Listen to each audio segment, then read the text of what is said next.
Alright guys, I am back with my review of this week's TNA Impact Wrestling for November 7th, 2013.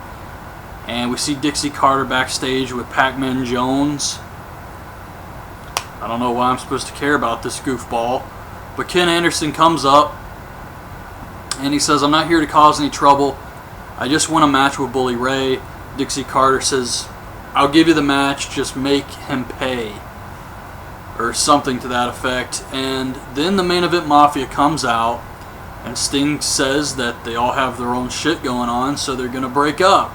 That's it. It's over. Main Event Mafia's done. They accomplished their mission of taking the title off of Bully Ray, getting rid of the Aces and Eights. So Sting leaves. Samoa Joe tells Angle and Magnus he's going to go through them in the tournament. They're friends, but they make better enemies. He leaves. Magnus says basically the same thing. And then it's Angle. Angle says Rude's knocked him out twice, but he's got some good news from his doctor. Bobby Roode comes out, says he's going to kick Angle's ass for a third time.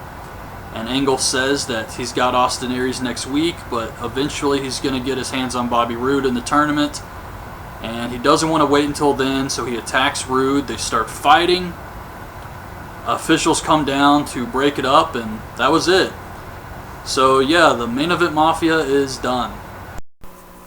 So it comes back from commercial, and Kurt Angle is in the ring. He's got a chair, and he says he's not leaving until Bobby Roode comes out.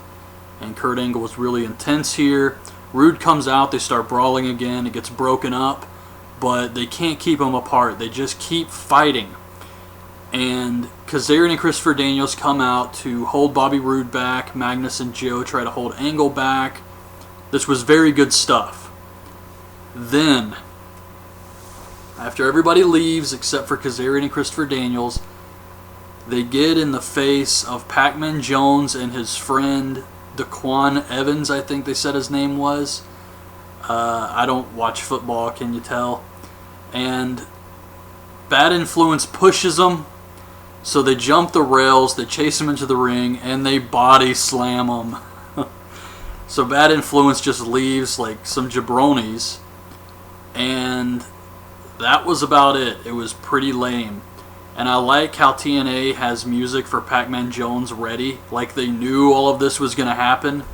It was just, I mean, I didn't care for it. Obviously, they were in their hometown or something, so the fans liked it. The live crowd did, but I'm sure a lot of people watching at home were like, what the fuck is this crap? Anderson tells Garrett and Nuxie that the best thing that ever happened to him was when they stripped those colors off him and he left the Aces and Eights, and he tells them to get out. And I thought this was funny because it reminded me of those Scared Straight TV shows where like the former gang member is telling the new gang member why he should leave the gang and how gangs are bad and all that stuff. It's Brooke Tessmacher versus ODB versus Velvet Sky. Brooke and Velvet Sky kept showing their asses off here. It was like watching two strippers, really. Brooke Tessmacher would shake her ass, then Velvet would, do her rope thing, let the pigeons loose and all that. But the match was actually pretty good.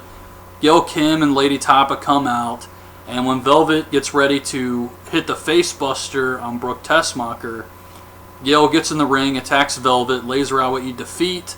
Lady Tapa lays out Brooke Tessmacher. ODB gets in her face, and Lady Tapa lays her out too. And then Gail Kim cuts a promo saying that she's beaten everyone in TNA. She's issuing an open challenge to anyone outside of the company who wants to come in and face her. And if they can beat her, she'll give them a title shot. And I thought this was good. I thought the whole thing was good. We get a message brought by the Friends of AJ Styles. It's a little video showing AJ defending the world title in AAA. Then we see Garrett and Nuxie talking about what Anderson said, and Bully Ray comes up and says, "I heard about your little talk with Ken Anderson." And Nux gets pissed off and says, "This club's only been about you, and tonight we're voting." And then we see Dixie Carter on the phone. She's pissed off about the AJ video. EC3 comes into her office, and she says tonight he can pick his opponent. So the Aces and Eights come out to vote. And Anderson comes down to the ring to watch. and Garrett quits the group. Takes his jacket off, says he's done. Nux quits, and they leave.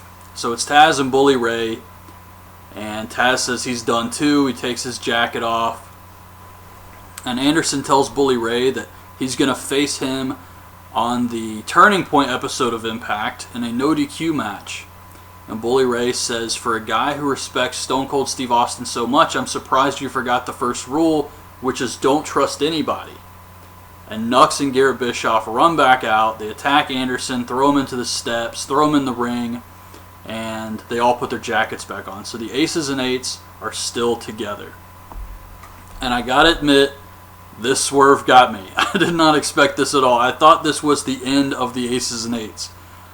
I have heard that since Eric Bischoff is done with TNA, Hogan's done with TNA, and the Aces and Eights were kind of their brainchild, that TNA wanted to distance themselves from the Aces and Eights, and that's one reason they kind of went in a different direction with Bully Ray. He's not in the world title tournament. They took the belt off him.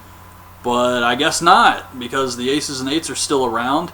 I was hoping that if Eric Bischoff is gone from TNA, we could finally get rid of Garrett Bischoff. But yeah, at least for the time being, the Aces and Eights still exist, sadly. Alright, so Bobby Roode comes out. He's still pissed off. He grabs a microphone and says, Angle, this isn't over. I'm going to kick your ass tonight.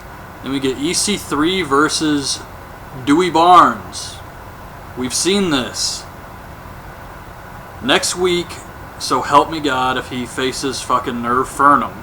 Or Norv Furnham. Well, however the fuck you say his name. The Jobbers. And he wins with the headlock driver, which they're calling the 1%er or something like that. And then backstage, Joseph Park is eating Halloween candy. And Bad Influence comes up to him. They throw his candy around. They say it's really convenient that last week you weren't here, yet Abyss was. This week you're here, and there's no Abyss. Eric Young comes up and challenges them to a tag match later, which they accept. Joseph Park and Eric Young versus Bad Influence. Christopher Daniels throws the apple teeny in Joseph Park's face. Kazarian rolls him up for the win. That was it. Didn't really care about this at all. Then Kurt Angle comes out and says Bobby Roode's been looking for him. These two guys just keep missing each other. And he says, I'm right here. Austin Aries comes out and says, Angle, you have to wrestle me next week. If you're not focused, you're going to lose. And Bobby Roode runs out. He pushes Austin Aries and starts attacking Kurt Angle. So Aries attacks Roode. Angle pushes Aries off him. He attacks Roode. Aries attacks Angle. They all start brawling. And I thought this was pretty good. At first I was thinking, okay, they already did this once in the show. This is a little bit of overkill here, this Angle Roode thing. Even though it was good, you don't want to kill it. But adding Austin Aries actually kept this fresh here, so I did enjoy this. And I almost forgot, when Austin Aries was talking to Kurt Angle, Dixie Carter came on the screen and spun the wheel of Dixie. So the Austin Aries Kurt Angle match is going to be a submission match.